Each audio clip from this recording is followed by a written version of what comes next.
பூஞ்சோலை மாணவர்கள் அனைவருக்கும் வணக்கம். இன்னைக்கு 17 ஜூன் 2025 செவ்வாய்க்கிழமை நியூஸ் பேப்பர் வந்து பார்க்க போகிறோம். சரிங்களா? ஸோ ஹெட்டிங் என்ன அப்படின்னு சொல்லி பார்த்தீங்கன்னா, தமிழகம் முழுவதும் 10,000 சேவை முகாம்கள் அப்படின்னு சொல்லி கொடுத்துருக்காங்க. இதை பற்றி பார்க்குறதுக்கு முன்னாடி நேற்று நியூஸ் பேப்பரில் ஒன்று மிஸ்டேக்காக சொல்லிட்டேங்க. சாரி, அது என்னோட மிஸ்டேக் தான். சரிங்களா? அதை வந்து மாற்றிக்கங்க. என்ன அப்படின்னா, காமராஜரின் தொண்டரான கண்ணதாசன் சொல்லிட்டேன். அது வந்து தவறு. ஆக்சுவலாக என்னென்னா, தமிழருவி மணியன் தான் சொல்லியிருக்காரு. அவர் வந்து காமராஜரோட தொண்டன் அப்படின்னு சொல்லியிருக்காரு. கண்ணதாசனை பற்றி நான் காமராஜர்கிட்ட கேட்டு தெரிஞ்சுக்கிட்டேன் அப்படின்ற மாதிரி சொல்லியிருக்காரு. சரியா? இதை ஒன்று மட்டும் சேஞ்ச் பண்ணிக்கங்க.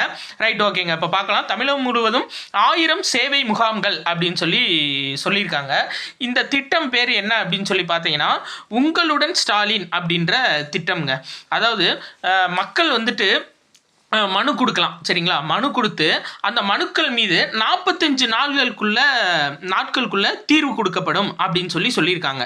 சரி, ஓகே. இதில் எத்தனை சேவைகள் வழங்கப்படும் அப்படின்னா, நகரப்பகுதிகள் அப்படின்னு சொல்லி எடுத்துக்கிட்டிங்கன்னா மொத்தம் 13 அரசு துறைகள் வந்து இதில் கலந்துக்கிடுவாங்க.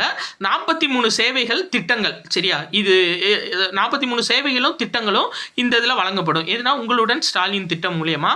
இதுவே கிராமம் அப்படின்னு சொல்லி எடுத்துக்கிட்டிங்கன்னா 14 அரசு துறைகள். சரியா? 14 அரசு துறைகள் 46 சேவைகளை வந்து மக்கள் டைரக்டா பெறலாம். 45 நாட்களுக்குள். இதுதான் ரொம்ப மெயின். சரிங்களா? 45 நாளுக்குள்ள முடிவு எடுக்கப்படும் அப்படின்ற மாதிரி சொல்லியிருக்காங்க. சரியா? இது பேர் தான் என்ன அப்படின்னா, அதாவது உங்களுடன் ஸ்டாலின் அப்படின்ற திட்டம். சரியா? ரொம்ப முக்கியங்க.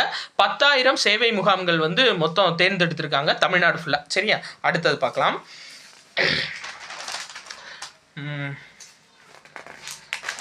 வேற இந்தங்க நான் ரொம்ப முக்கியமானவர் யாருன்னா, விஞ்ஞானி நெல்லை சு முத்து. சரிங்களா?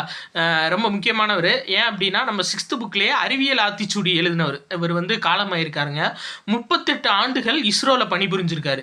ஆக்சுவலாக இவரோட சர்வீஸ் கூட என் வயசு கிடையாது. இங்கே இப்போ பார்த்துட்டு இருக்கவங்களோட நிறையா பேரோட வயசு இவர் சர்வீஸ் மட்டும் கூட கிடையாது. ஸோ 38 ஆண்டுகள் வந்து இஸ்ரோவில் பணியாற்றியிருக்காரு.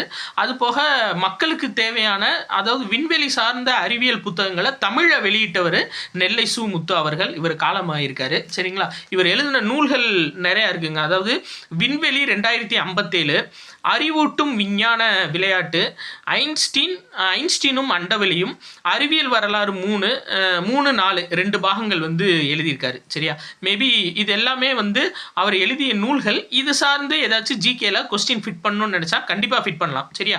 அப்போ இதை பாஸ் பண்ணி எழுதி வச்சுக்கோங்க. முக்கியமாக விண்வெளி 2057 இது ரொம்ப முக்கியமான ஒரு நூல். சரியா? இதை பார்த்துக்கோங்க. அடுத்தது இதுலங்க, அதாவது சைப்ரஸ் நாட்டுக்கு வந்து நம்ம பிரதமர் போயிருக்காரு. அங்கே சைப்ரஸ் நாட்டோட உயரிய விருது grand cross of the order of Makarios 3 அப்படின்ற விருது கொடுத்துருக்காங்க. சரிங்களா? அதாவது grand cross of the order of Makarios அப்படின்ற விருது யாருக்கு கொடுத்துருக்காங்கன்னா, பிரதமர் மோடி கொடுத்துருக்காங்க. சைப்ரஸ் நாட்டோட மிக உயரிய விருது. இதில் முக்கியமான ஒரு விஷயம் சொல்லியிருக்காருங்க. என்ன அப்படின்னா, டிஜிட்டல் பரிவர்த்தனை இருக்குல்ல, எண்ம பரிவர்த்தனையில் உலக அளவில் நடக்கிறதுல 50% இந்தியாவில் தான் நடைபெறுது டிஜிட்டல் பரிவர்த்தனை. அது போக ப்ளஸ் யூபிஐ. சரிங்களா? யூபிஐ நடைமுறையை வந்து ஃப்ரான்ஸ் இப்போ வந்து அனுமதிச்சிருக்காங்க. இப்போ நம்ம ஃப்ரான்ஸ் நாட்டுக்கு போனோம் அப்படின்னா நம்மளோட யூபிஐயை யூஸ் பண்ணி அங்கே பே பண்ணிக்கலாம். நம்மளோட ருப்பி வந்து ஆட்டோமேட்டிக்காக அவங்களோட மணிக்கு வந்து சேஞ்ச் ஆயிடும். அப்புறம் ரீசெண்டாக யூபிஐ நடைமுறையை கொண்டு வந்த நாடு எது, ஏற்றுக்கொண்ட நாடு எதுன்னு கேட்டாங்கன்னா பிரான்ஸ். இது சேர்த்தாப்புல ஞாபகம் வச்சுக்கோங்க. அதே மாதிரி 2027 மக்கள் தொகை கணக்கெடுப்பு ரொம்ப முக்கியங்க. சரிங்களா? எத்தனாவதுன்னா 16வது மக்கள் தொகை கணக்கெடுப்பு. ஆக்சுவலாக 2011 15வது நடந்துச்சு. அப்புறம் 2021 கொரோனானால நடத்தலை. இப்போ 16வது மக்கள் தொகை கணக்கெடுப்பு வந்து நடத்த போகிறாங்க 2027. ஆனால் என்னன்னு சொல்லி பார்த்தீங்கன்னா, நம்ம அதாவது கேட்டாங்கன்னா 2027 தான் கரெக்டு. ஆனால் இந்த ஹில் ஸ்டேஷன்ஸ்லாம் இருக்குல்ல, அங்கே வந்து பார்த்தீங்க அப்படின்னா மக்கள் தொகை கணக்கெடுப்பு அப்படின்றது ஒரு சவாலான ஒரு விஷயமா இருக்கும். அதனால் அங்கே மட்டும் 2026 வந்து துவக்கிறோம் அப்படின்னு சொல்லியிருக்காங்க. 2026 அக்டோபரில். எந்தெந்த மாநிலம்னு எடுத்துக்கிட்டிங்கன்னா, ஹிமாச்சல் பிரதேசம், உத்தரகண்ட், லடாக் யூனியன் பிரதேசம், ஜம்மு காஷ்மீர். சரிங்களா? இங்கே ஃபுல்லாக 2026 அக்டோபரில் ஆரம்பிக்க போகிறாங்க. பட் இந்தியா ஃபுல்லாக முறைப்படி ஆரம்பிக்கிறது எப்போ அப்படின்னா 2027 தான் 16வது மக்கள் தொகை கணக்கெடுப்பு. சரியா? இதுல என்னன்னா, இந்த சாதிவாரி கணக்கெடுப்பு நிச்சயம் நடத்தப்படும் சொல்லியிருக்காங்கல்ல. இதுல வந்து ஆர்டிகல் 248 வந்து சொல்லியிருந்தாங்க ஏற்கனவே இந்த இந்த நியூஸ் வரும்போது. இந்த ஆர்டிகல் 248 என்ன சொல்லுது அப்படின்னா, அதாவது மாநிலம், யூனியன் பிரதேசம், பொதுப்பட்டியல், அதாவது மத்திய பட்டியல், மாநில பட்டியல், பொதுப்பட்டியல் இருக்குது பார்த்தீங்களா 7வது அட்டவணையில். இந்த பட்டியலில் இல்லாத ஒரு சில டிபார்ட்மெண்ட்ஸ் இருக்கும். அந்த டிபார்ட்மெண்ட்ஸில் சட்டம் இயற்றுறதுக்கு நாடாளுமன்றத்துக்கு முழு அதிகாரம் இருக்குது அப்படின்னு சொல்கிறது தான் ஆர்டிகல் 248. சரியா, திரும்ப சொல்கிறேன், ஞாபகம் வச்சுக்கோங்க. அதாவது மத்திய பட்டியல், மாநில பட்டியல், பொதுப்பட்டியல் இருக்குல்ல, இந்த 3 பட்டியல்லையும் அடங்காத ஒரு சில துறைகள் இருக்கும். அந்த துறைகளில் வந்து சட்டம் இயற்றுறதுக்கு நாடாளுமன்றத்துக்கு முழுமையான அதிகாரம் கொடுக்குற சரத்து தான் என்னன்னா 248. ஸோ இதை பேஸ் பண்ணி தான் சாதிவாரி கணக்கெடுப்பு நடத்தப்படும் அப்படின்னு சொல்லியிருக்காங்க. சரியா, இதை ஞாபகம் வச்சுக்கணும். ஏன்னா ஆர்டிகல் வந்து நம்ம இப்பயே பார்த்தோம், பஞ்சாயத்து ராஜ்லேயே ஏகப்பட்ட ஆர்டிக்கிள்ங்க குரூப் 1 கொஸ்டினில். சரியா, அதை ஞாபகம் வச்சுக்கோங்க. அப்போ அடுத்து இந்ததுங்க FATF அப்படின்னா என்னன்னா ஃபினான்ஷியல் ஆக்ஷன் டாஸ்க் ஃபோர்ஸ். இது வந்து ஐநாவோட இது. சரிங்களா, இந்த FATF அப்படின்றது ஆக்சுவலாக என்னன்னா இந்த சட்டவிரோத பண பரிவர்த்தனை இருக்கும் பார்த்தீங்களா, அது எல்லாத்தையும் தடுக்கிறது தான் இந்த ஃபினான்ஷியல் ஆக்ஷன் டாஸ்க் ஃபோர்ஸோட முக்கிய வேலை.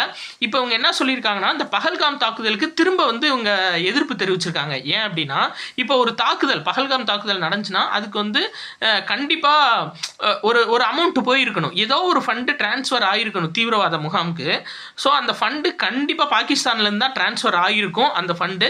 அதனால் கண்டிப்பாக அதுக்கு வந்து நாங்கள் எதிர்ப்பு தெரிவிக்கிறோம் அப்படின்னு சொல்லி FATF சொல்லியிருக்காங்க. ஸோ ரொம்ப முக்கியமானது கேட்பாங்க. அப்போ FATFோட ஃபுல் ஃபார்ம் என்னன்னா ஃபினான்ஷியல் ஆக்ஷன் டாஸ்க் ஃபோர்ஸ். சரியா, அப்போ கிரே பட்டியலில் பாகிஸ்தான் சேர்க்கப்படுமா அப்படின்னு சொல்லி கேட்டிருக்காங்க. கிரே பட்டியல் அப்படின்னா என்னன்னா, அதாவது சட்டவிரோத பண பரிவர்த்தனை மெயினாக தீவிரவாதிகளுக்கு அதிகமாக வந்து செலவிடுறது பாகிஸ்தான் தான். ஸோ 2018 இருந்து அவங்க கிரே பட்டியலில் வச்சுருந்தாங்க பாகிஸ்தானை.